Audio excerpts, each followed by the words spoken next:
There are over 500,000 kids in foster care across the United States, and making sure they're well taken care of takes a village. I'm Erin Lindstrom, and this is Foster Care Aware, a production brought to you by Tidewater Friends of Foster Care with support from the Barry Robinson Center.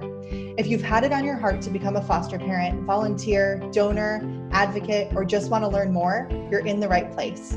For more information on how to move forward, head to fostercareaware.org/next steps. And now I'm thrilled to share today's segment with you. Hey, I'm Erin Lindstrom, and I am joined by Audra Bullock, the president and director of Tidewater Friends of Foster Care. And with us is Courtnay Phillips, an amazing mom from Oregon with 2 biological children, one child who was adopted through foster care, another child who was adopted, and currently has another foster child in her home. So thank you so much, Courtnay, for joining us. Glad to be here. Yeah, you are incredible. I actually found Courtnay, so to speak, on Instagram, where she shares a lot about her journey as a foster mom and kind of an inside look, without divulging any confidentiality, just at what life is like with a house full of kids. And I have found it really remarkable. I've shared it with a bunch of people, and I just really appreciate you kind of putting that out there so more people can get a look inside this world that no one really talks about. So Courtnay, I was wondering, can you tell us just a little bit about you and your journey to the foster and adopt world? How did you end up here?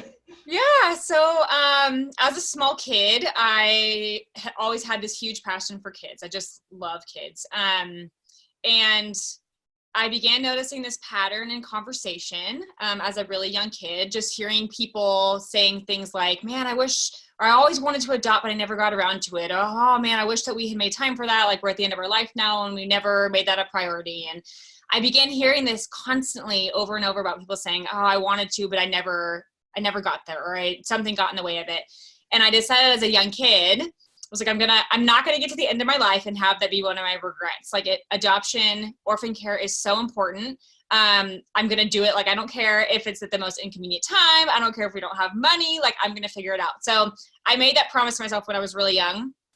And fast forward to getting married, we had 2 biological kids who are Irish twins. So they're a year apart. Which was not planned, nor do we recommend it. But it was a very, very crazy time. Both were the world's fussiest babies. We were emotionally not well. We also had no money to our name, and we decided now is the time. We need to get on the adoption list, which could take years now, even though it was like the worst of the worst time for so many reasons. So we began checking out adoption agencies, all the things, sat through classes, and we sat through one class where essentially it was potential adoptive parents and also foster parents. And they had a man get up and speak who had lost his kids to the foster system, and he began to tell his story. And I think a lot of times when people look into the foster world, they immediately think, oh, well, the parents probably deserve to lose their kids. They're probably this, or they're probably that. And you can put in a bunch of negative words, but you don't think about it in terms of like, those are real people who have lost everything. And we all have our own yuck in our lives. None of us are perfect. It just happens that these people's yuck was a little bit greater and they lost their kids for it, but they're still real people with real emotions. So this dad got up and told his story and just wept and talked about how at first his kids were in a foster home where he did not feel good. He didn't have peace. He didn't know what it was. He's like, I just didn't feel good about my kids being in this home. And then his kids transitioned into a new home. And he's like, that family made all the difference in the world. That family is why I was able to clean my life up and get my kids back. And like, he like attributed it all to this foster family and the support that he had rallied around him and his kids. And so basically my husband and I just sat there and like wept, and we were like, we had no intention of foster care. Like, we don't feel like we have extra patience. We certainly don't have the space. We don't, all those what ifs and fears that like swirl around you in regards to foster care. Like, how can you love just to let go? We're like, but what we do have is like, we have our yes, and maybe that can be enough. And maybe we can rally around these families, and maybe we can be the support they need to get back up on their feet. And how rewarding would that be to watch the full circle of these kids getting to go home, these parents turning their life around. So we said this big scary yes, even though our hearts were for adoption. But we're like, maybe the desires of our hearts will be met at some point. And so that's kind of where our journey began.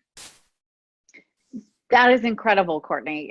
I would say my husband and I had a similar kind of opening of Pandora's box of, once we looked into what was supposed to be a very scary thing, we just could not look away. And it draws you in, and it's very hard, I think, sometimes to articulate the growth that you have as a parent, as a person, as a couple, as really just a human being in caring for not just a child, but another family in need. Yeah. And those are all the yes reasons. But again, hard to articulate when parents entering the realm have so many questions, and most of them say, I could never do what you do. So what do you say to people that say, I can't do what you do? Oh man. What do I say? Yeah. What do I think? Right. Yeah. Obviously when I look at myself, I'm like, I am nothing amazing. I don't have extra patience. I don't have extra love to give. I don't have extra kindness. I'm not the holiest of the holy. I think people are like, oh, well, you're just cut from a certain kind of cloth. And I'm like, what cloth? Give me that. Like, I need that too. I think the kind of what I say to people is like, the only difference between me being a mess up mom who doesn't get it perfect versus you being a mess up mom who doesn't get it perfect is that I said yes. And I knew the courage would come after my yes. But like, saying goodbye and having these kiddos come into your home and loving these families well is so hard, no matter who you are. And I think once you like just bring yourself down to people's level of like, I am you, I'm the poor lady next door, I'm the lady down the street. Like, the only difference was my yes. Which a lot of times people are like, I still don't believe you. I still think you're cut from a certain kind of cloth. And it just drives me crazy because I'm like, no, I'm not. Like, I lose my cool. And we live in like a 1,700 square foot house with 7 of us. Like, we are like max capacity, but we're doing it. We're saying yes because we're like, these kids are worth it. And I think once you get in the mindset of, I think once you take off your me goggles of like, well, I couldn't do that for me, or I couldn't say goodbye, or I don't have the extra patience or whatever. Once you take the perspective off yourself and realize like, these kids are worth it. Like, these kids never asked to be put in this situation or to lose everything. Suddenly you're like, okay, I can do that. Like, I can, yeah, I can say goodbye. Totally agree. Yeah. Yeah. And that's the survival of it all, right? Is putting yourself in the shoes of the child and understanding that this is for them. This is a gift for them and their family. And I think the reward for us as parents comes when we see them feel that they are worth it, because a lot of the kids in foster care don't believe that they are worth it. They've had life tell them time and time again that they're not worthy of love or family or connection. And when they finally believe and trust you and open up and accept that, it's a miracle, right? I mean, it's nothing short of miraculous. And again, you can't convey that to somebody else until, they've lived through it. And then I think they understand. It's a beautiful thing you're doing. I commend you. And thank you so much for sharing the word about this. It's incredible. Yeah. So Courtnay, as far as sharing about it, you have an Instagram presence and you have thousands of people who kind of show up to learn more and kind of like see inside this world. I'm wondering, like, what led you to do that, and how has that been as far as navigating the journey and letting more people inside? Yeah, that's a really good question. I don't really know how I got to where I am. I think that when we began the process of foster care, I think that I realized how much information was not out there, and I think people assume, or I think I assume, maybe that's just what I'm throwing onto other people, thinking they assume the same thing. But I think through the years of sharing on social media, that with the messages I've gotten, people being like, I didn't know that there was people like you out there doing this. I think you lump foster parents into like a certain group of people of, oh, those are people who cannot have children, or are very lonely, or they're in it for the money. I think oftentimes it's just like put into a category. And for us, we were like, we are normal, functional family, healthy family who have children of our own, who have adopted children of our own. We just simply want to love. And I think it's so good for people to get an inside picture of like what is happening in life and realize all you're doing is being a mom. You are putting food on the table, and you are cuddling these kids at night and tucking them in bed, and you are wiping their tears away. And it is simply just title of mom, which we can all do. We're all capable of. You're just doing it with a kiddo who is in need, and a kiddo who is somebody else's child. And that's something beautiful. And so for me, I just really wanted the world to see, like, it's nothing scary. It's nothing that should be full of all these, but what ifs or that, or all these fears. Like, you're simply being a mom, which we can all do. And so it really just started in that way of like, I just want people to see that, like, you're simply putting a mom title on somebody else's kid. Not that you're replacing mom by any means, but you're filling that mom role for these kids. And that's something we could all do. So it really just, they have to have it too, right? I mean, this is the most vulnerable time in their lives when they're separated from their primary caregivers. They have to have that. Not only just children in general have to have that as they're developing to develop a healthy brain and physical body, and emotional heart and well-being. They have to have it while in the absence. And you talked about families, and can you tell us a little bit about how you facilitate or what relationships do you have with birth families? Because we know that that's very important for a child in foster care and beyond, when they exit foster care. Yeah. So, I think it's important to look at foster care as a whole picture. You're not just welcoming in the child into your home. Like that one kid coming into your home is exposing you to how many different relationships, like their biological parents, their grandparents, like a CASA, a caseworker, a judge, different teachers, different friends. And they're all opportunities to love. And I think when you look at the pattern, this is certainly not true for all of the families who have their kids in the system. But the pattern is that oftentimes these parents come from a line of other parents who have come from the same shoes, or maybe they too were in foster care. We have so many kiddos who come in our home where their parents were in foster care and the grandparents were possibly using drugs or struggled from neglect, and it's this cycle. And you look at why they got there, and perhaps it's because they had no positive example, no positive adult voice cheering them on and saying, I believe in you. I believe you can become free of this. I believe you can be a good mom. And they don't have those people rallying around them because maybe their surroundings are people who are living the same lifestyle. So for us, we're like, man, maybe this is our one shot at getting to rally and be a different voice for this family, and just give them that voice of belief. And so for us, like, I find it very 50-50, between the parents who want to engage with you and they're like, thank you so much for caring for my child. Like, I appreciate you so much, versus the ones that are like, I want nothing to do with you. I want to blame you for this, that, or the other. But even those ones, the ones that don't want anything to do with us, I just, with every visitation, every time I get to see them, I get to drop the kid. And even if it's for 2 seconds, dropping the kid and getting to engage with the parents, I take those 2 seconds to be like, how are you guys doing? How is life? What's new? Like, what can you tell me about your child? What do you think he would like for dinner? Because I find that a lot of foster parents from these shoes, they're looking down on the biological parents, or they have an attitude of, well, I'm not in your shoes, or I'm better than you, or I don't want to know what your kid used to like for dinner because we've got it figured out over here.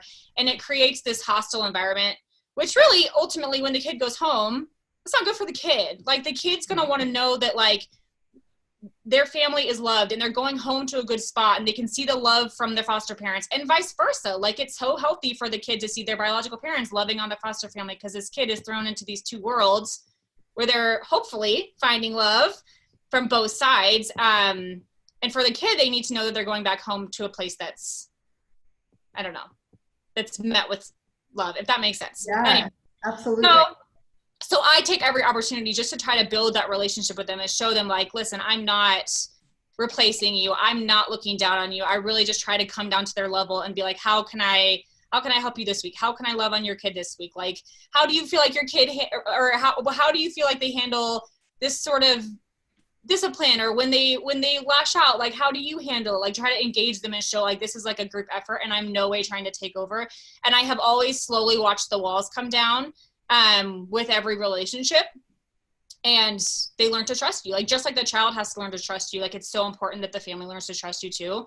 And I don't know, it's a beautiful process. Yeah, I think that's so incredible and so important that we're really coming back to like the humanness of everyone. And that even though we can't necessarily understand why or put ourselves in the same shoes, it's knowing that, like, I think we all believe that parents love their children and they want what's best for them, whether or not they're making those choices to do that, but kind of just seeing that and giving them that grace to figure it out together, and remembering that it is about the child in the end. And it's always like a good thing when you can forge those connections and build the bridge and build trust between each other, because that child, while it may look like two separate worlds to us on the outside, for that child, it's just their world, and everyone is interconnected. So that's, and the relationships you're building, you're oftentimes then the person that the parents will call, like when they need babysitting, like, hey, can you watch this kiddo? Can they come to your house for the weekend? Or, hey, do you want to come to their birthday party? And you get to continue the relationship with that child because you forged a relationship with the parents. And it really is a win-win all around. And I love your approach, Courtney, too. And I think the fact that you recognize that this is a very heightened situation from the start, right? Most parents aren't surrendering their children to foster care and hoping for a good experience. Most children are removed. And so it's under duress that parents are first seeing, birth parents are first seeing foster parents. And there's all these questions about, well, are they trying to adopt my child? Are they trying to take them from me?